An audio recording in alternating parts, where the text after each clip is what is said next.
Antonio Pierce is just not the guy. He's not a head coach, and the Raiders need to move on. Period.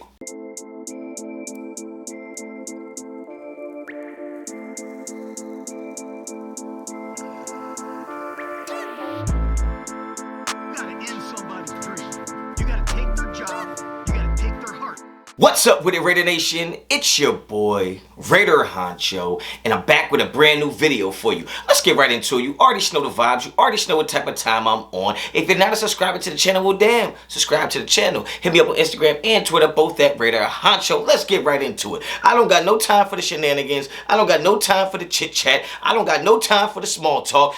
Everybody was on board. Everybody was full steam ahead with Antonio Pierce being the head coach of the Las Vegas Raiders when we were smoking the New York Giants, when we were smoking the New York Jets. And now we come up against one of the best teams in the NFL, and all I'm seeing all over my Twitter timeline, all in my mentions, is people talking about maybe Antonio Pierce is not the guy. Antonio Pierce shouldn't have went for it on fourth downs. He should have did this. He should have did that. Let's go get Jim Harbaugh. Look at how fast y'all done switch up.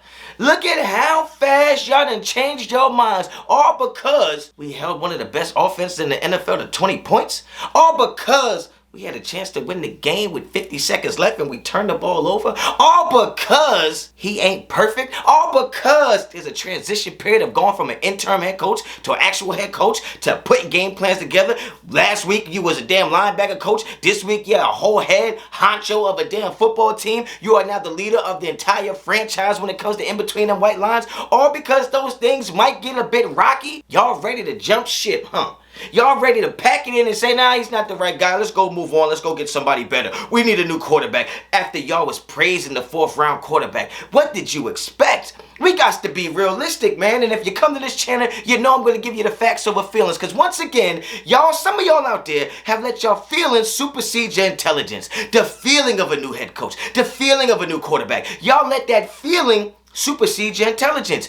If you kept it real with yourselves, if you kept it authentic, you would have known and seen that no matter what you did in this situation, there was going to be some rough times. There was going to be some patches of head scratching moments of like, what is going on? You got a guy that wasn't a head coach. You got a guy that wasn't a starting quarterback. You got a play caller that wasn't a play caller. And all of a sudden, y'all think that they were going to jump in there and just be perfect. It was going to be magic. It was going to be poof. They were going to pull a rabbit out of the hat. And better yet, they was going to pull a Super Bowl ring out of their damn sleeve. That's what some of y'all must have thought. Because there was nothing that I saw yesterday that made me feel any different about Aidan O'Connell or Antonio Pierce. Now, the difference is I never thought that Aidan O'Connell was going to be the savior of the Raiders franchise. I never thought Aidan O'Connell was going to be the next best number 4 that ever played for the Raiders. I didn't think those things because I didn't think that when we drafted him in the 4th round. And once again, some of y'all that don't know anything about football thought that this 4th round guy was just going to come in here and be one of the best quarterbacks in the NFL. It just doesn't work like that. You need time on task. You need reps. You need experience. You need game time experience.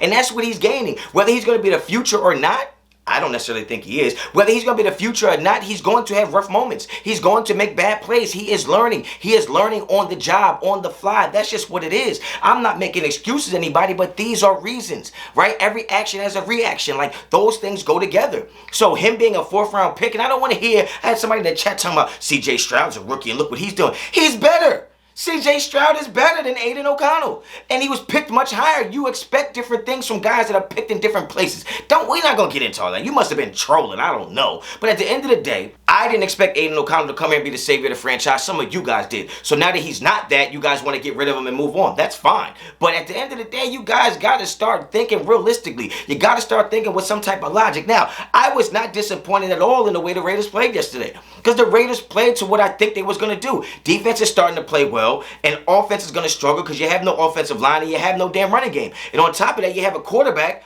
that is playing with third strings all summer and all preseason. Now you throw him in there with the starters. The timing is not going to be on. The checks at the line is not going to be perfect. There's going to be some growing pains in that situation, and I understand that, and some of you guys just don't, and that's where we differ. All right? But what I saw yesterday, I was happy with what I saw yesterday because we keep taking steps in the right direction. And I don't want to hear about there's no such thing as moral victories. There's no such thing as moral victories. I agree. There are no moral victories. But finding a way to take positives out of a loss is not a moral victory. That's just what you do as coaches. That's what you do as talent scouts. That's what you do as anybody who watches the game and has to make decisions going forward. You find a way to take positives out of negatives, okay? If I'm going out there and I'm a defensive coordinator and I'm going against an offense that's scoring 35 points a game, we are game planning to try to win that game, albeit we know it's going to be difficult, but we are game planning to try to win the game, right? Now, if we go into said game and lose, we can still look at some of the positives and say, okay, look, they were averaging 35 a game and they only scored 20 on us.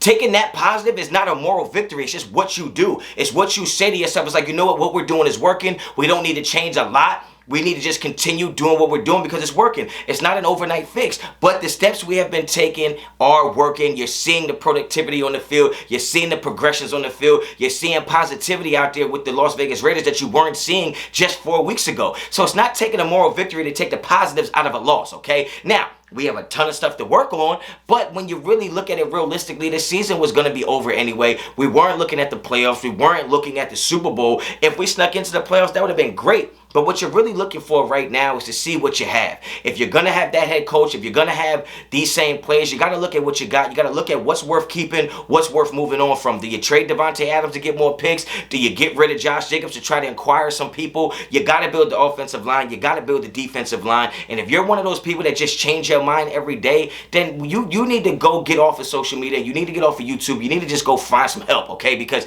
you can't just keep changing every time something goes wrong or something goes right. That's my head coach. That's my head coach. And then we lose a game. You know, I think Jim Harbaugh would have been better. You can't run around here. That's my QB. QB1. He's the savior of the franchise. And the minute he throws has two turnovers, you're like, we need a new quarterback. Just keep it simple. Just watch what you're watching and stop trying to force everything. Stop trying to tell yourself this is what you're seeing when it's not what you're seeing. There was nothing I saw about Aiden O'Connell, even in the Giants game, that made me think, oh, he's going to be the savior of the franchise. And what's problematic with you guys is that the same way you were praising him for throwing in the triple coverage and finding Devontae Adams, now you're complaining that he threw in the double coverage to lose the game. He is what he is.